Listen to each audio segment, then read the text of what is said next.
With Ha-Seong Kim receiving a 4-year, $25 million contract, I think it is time now to at least project or find out where another KBO star, as in Nasa Bum or some Bum Non, however you want to pronounce it, it's going to be his time to be signed to a Major League Baseball team. As it's going to take him a little bit while, though, because his agent is Scott Boras, so you know his agent will want top dollar from, should have been in the Major League Baseball last year, but suffered an injury in the KBO, has now got the chance to hit the open waters to go internationally, and it might suit him the best this year after seeing a $25 million to one of his foes in Ha-Seong Kim. But Na has the capability of making an impact on any type of baseball team that he will join.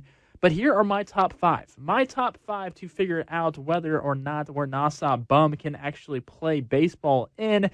And the first teams that actually kind of, fit the needs of needing a right field left-handed power bat.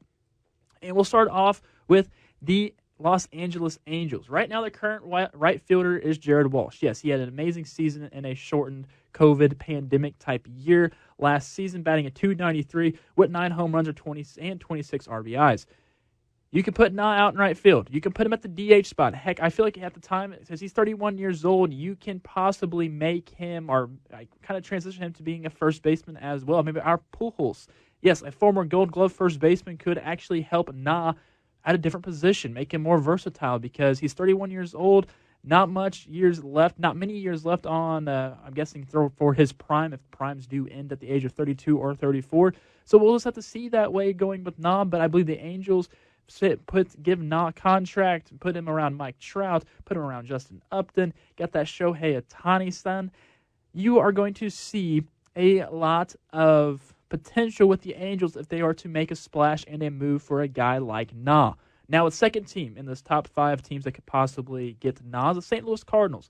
Right now, the right fielder is Dexter Fowler, who had a miserable season last year, batting at .233 with 4 home runs and 15 RBI. There's a big question marks with that outfield board that's being crowded, whether if Harrison Bader is going to perform, Tyler O'Neill's going to perform, maybe Dylan Carlson, their young stud that they brought up last season, and Dexter Fowler, I feel like, is the odd man out there, getting up there in age. And you also can put Tommy Edman out in the outfield for the Cardinals. But if you get a true right fielder as what they desperately need, Na might be the help. Plus, a left-handed bat in a National League park could help him out a lot.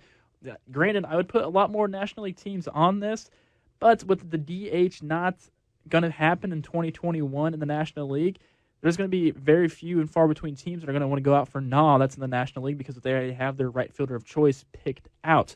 Now going on to the third team, and it might be a shocker, but they are in need of a right fielder, and that is the Kansas City Royals. You have Whit Merrifield, if you look at the depth charts right now, as their everyday right fielder projected for this coming season. Granted, we know we can put Hunter Dozier out there, but if you want to move Hunter Dozier back to that third base role, since they could not re-sign Malcal Franco, but they have Carlos Santana added, who's probably going to be their everyday first baseman, why not add another bat, a left-handed bat per se, as in Sung Bum Na? Na's going to be able to play every single day out there in right field, supply that power, makes the Royals a lot more legitimate of a home run threat of a team.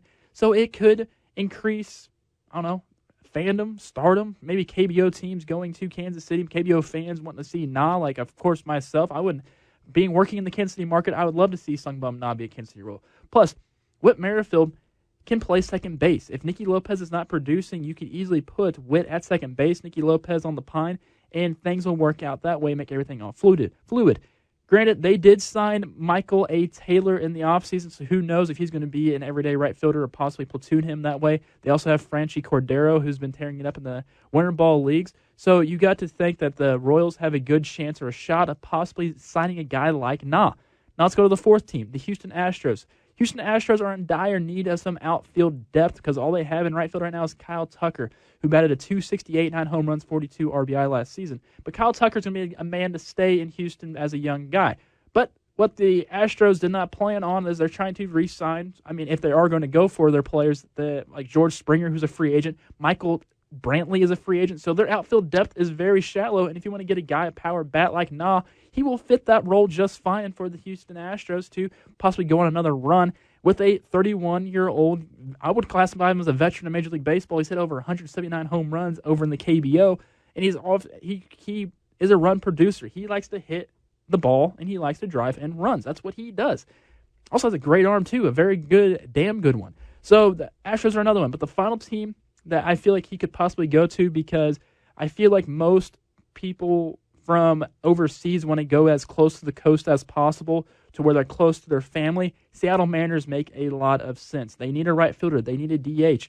He could play both of those, and if that is a necessity for the Mariners, will Na have a successful type seasons with teams that possibly win World Series? Probably not, because the Seattle Mariners are not close at all right now to make a run.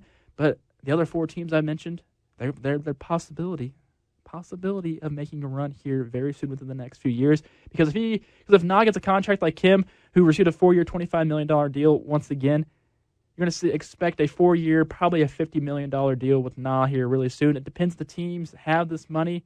I know some teams don't, but if they want to make a splash, possibly not prorate it, but backload it, front load it, do whatever you need to do. I do not know much logistical stuff in Major League Baseball, but there's a good chance that Na should be signed here relatively soon, since we've seen Ha-Seong Kim signed earlier this week to the Padres. If you like this video, please give us a thumbs up or a like on there. Turn on notifications. Please subscribe. Let me know what you think. What team do you think should Na join?